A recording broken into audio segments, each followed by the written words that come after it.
We are still in chapter 9.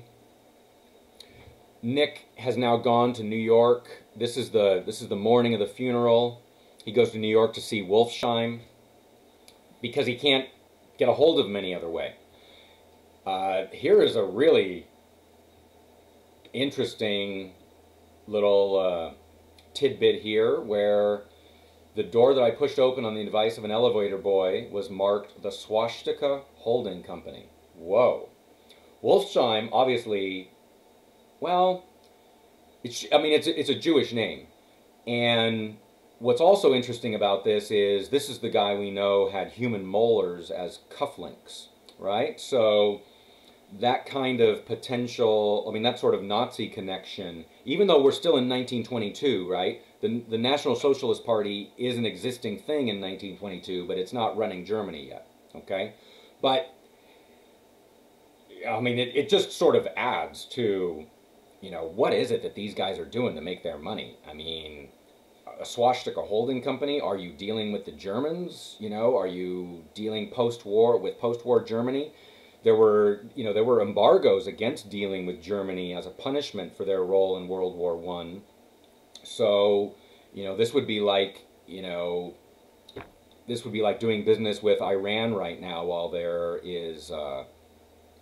are embargoes, or Myanmar or Burma or anything like that. So everything about the affiliation of Gatsby and Meyer, Wolfsheim, screams crime, right? All of it screams crime, okay? So his secretary says that he's not in and doesn't want to let him in, and Nick just doesn't believe it and says, I'm here about Gatsby. And then finally, he's able to get into Wolfsheim, okay?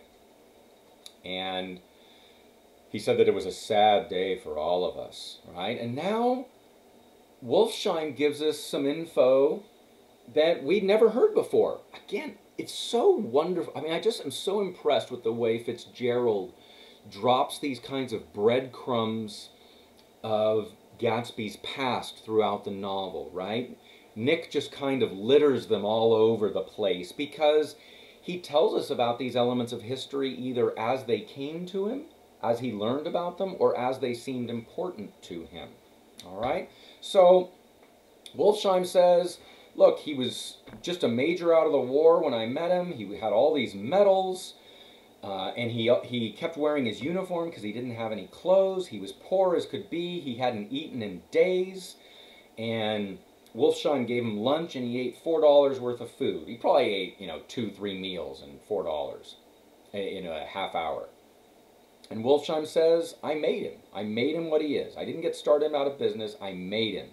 And I liked the way he was. He was a fine-appearing, gentlemanly young man, right? So basically everything Gatsby learned from Dan Cody, how to behave like you're rich, is working, right? It worked with Wolfsheim. It's like, hey, you've got the appearance of being rich. You look like you know how to be a rich man, so you look like you know how to be a gentleman.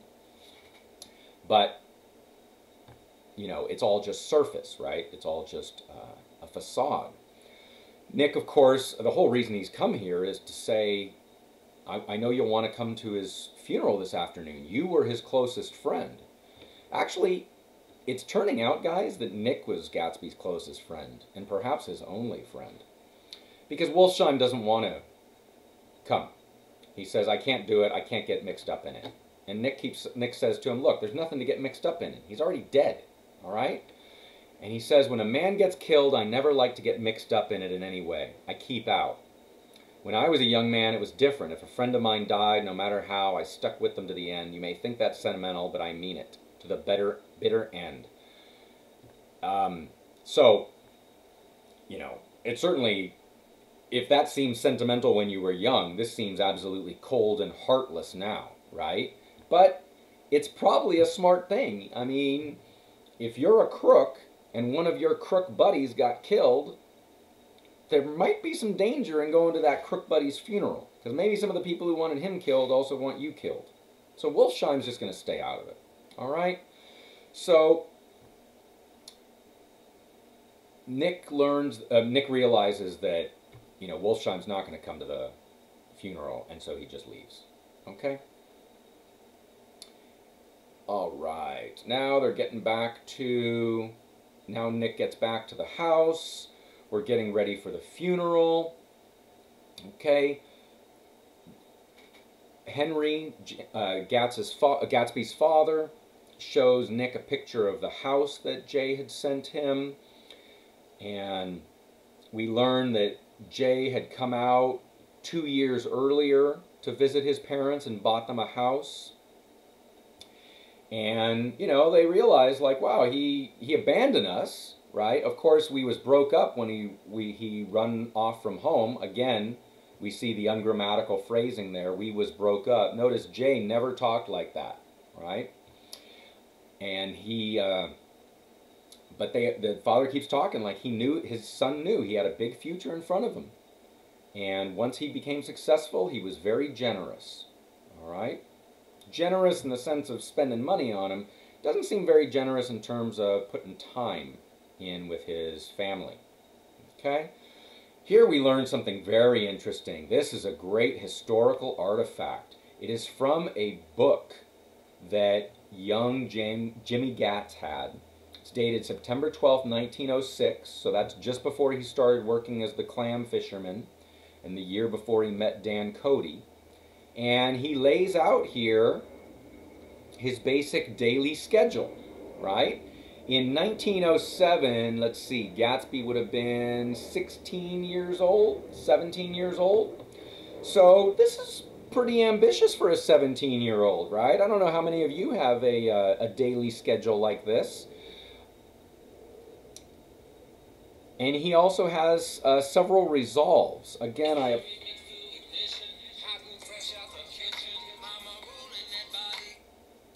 sorry about that. I'm sorry, I apologize for the formatting of this page because it should look more like a list, but they did the spacing weird here. So in addition to this daily schedule, Jimmy Gatz also wrote down these general resolves, right? So this was a kid who was like trying to improve himself, right? Ultimately, he improved himself to the point where he created an entirely new identity for himself, okay? And the old man says, it just shows you, don't it? And what does Nick respond? It just shows you, right? There's a tremendous irony in those lines.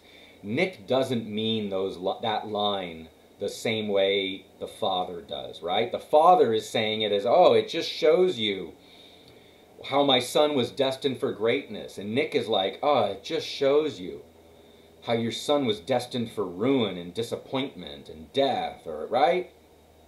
So, I really think, Fitzgerald is on to something here. He's really on to this idea, the American ideal of self-improvement, right?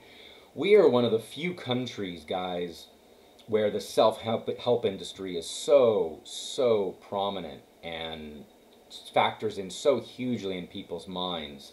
And it goes way back. Some of the earliest bestsellers were books by these robber barons and ultra-rich people, like Carnegie's Rules, 7 Habits for Highly Successful People, or all these different books about how to be better, how to be good, right? How to improve yourself. That's a distinctively American mentality. All right. It's funny here. This is a good little joke. Henry didn't even want to close the book because he thinks that Nick might want to copy down the list for his own use, right? Wouldn't you want to use this? That's kind of silly. Okay. Anyway, the minister comes. They're going to have a funeral, but nobody's arriving, and Nick has to ask the minister to wait a little while, and then finally they just realize nobody else is coming. And so they get in the hearse, they get the body over there, and incredibly, the one person who is over there is the owl-eyed man with glasses who had been in the library marveling over Gatsby's books, right? This is the guy who kept saying, like, I can't believe his books are real. I can't believe they have real pages with real printing. So, and Nick is surprised to see this guy there. It is kind of interesting. It is kind of interesting that the Owl Eyes guy shows up here at the end, where we've also had the eyes of Dr. J.T. Eckelberg, right? There's this eyes motif at work here. Big eyes, owl eyes. So, all right. Nick can only remember here as the funeral's happening, without resentment, that Daisy hadn't sent a message or a flower. All right.